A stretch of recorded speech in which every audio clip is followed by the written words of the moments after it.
Hey, good morning everyone, and we are down to our last 2 weeks of online instruction, and let me just tell you, it is the weirdest thing ever to be ending the year like this.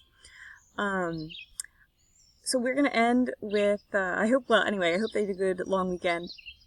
I got out and rode my bike a lot, I think over 4 hours over 3 days, so which I was pretty pleased with. Found some good gravel roads, rode around Middle Creek Wildlife Preserve one day, and just had a lovely time outside.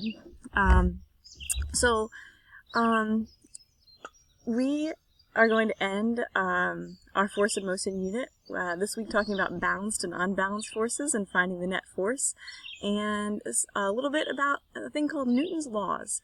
Newton was a scientist who helped come up with the reasoning behind why the things move the way they do here in Earth, on Earth and in space.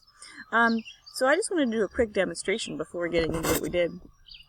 This thing is called a Newton's cradle. One of Newton's laws is that an object at rest is going to stay at rest unless moved by an outside force. So if I don't touch anything on here, it's not going to start automatically moving. This is called the law of inertia. In every Bill Nye video you've ever seen, it talks about inertia as a property of matter. Basically, the bigger something is, the more inertia it has. And in order to get something to move, you have to overcome its inertia.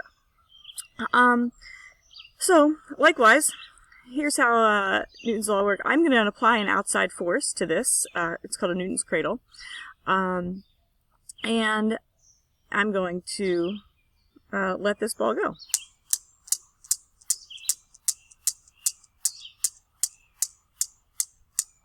Now, the other part of Newton's first law is that an object in motion will stay in motion unless affected by an outside force. And in this case, the outside force is air resistance. So, no, this will not keep going on forever and ever. Newton's third law states that for every action, there is an equal and opposite reaction. So my action is letting one ball go on this side, and only one ball is going to pop off on this side.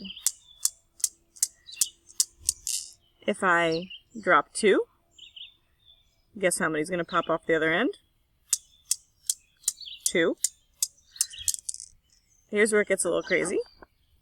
If I do 3, there's only 2 left over there, but Newton's third law states that 3 will also pop off the end.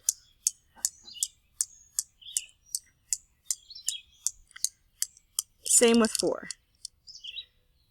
If I leave 4 go on this side, only a 4 will pop off the other side, even though there's only 1 left over there. It's pretty cool. So anyway, enjoy learning about Newton's laws. His second law, obviously, is in there too, about force and mass and acceleration. All of the balls in this cradle have the same mass, so therefore they have the same amount. You need the same amount of force in order to move them all. If something is bigger, you need more force to move it. If something is smaller, you need less force to move it. So anyway, let's take a look at this week. You are going to find everything you need for actually the next 2 weeks in this folder here, week 9 and 10. When you go into this folder, we're going to focus for this video on planned instruction for week 9, which is this week. It goes from now until Sunday. Again, all of the activities that you need. You've got a couple of ed puzzles, a reminder that you need to go to Actively Learn and read through the articles. Please sign in through Clever when you're going to Actively Learn, or I cannot see your answers. And then you need to complete one of the activities. Lots of different options here.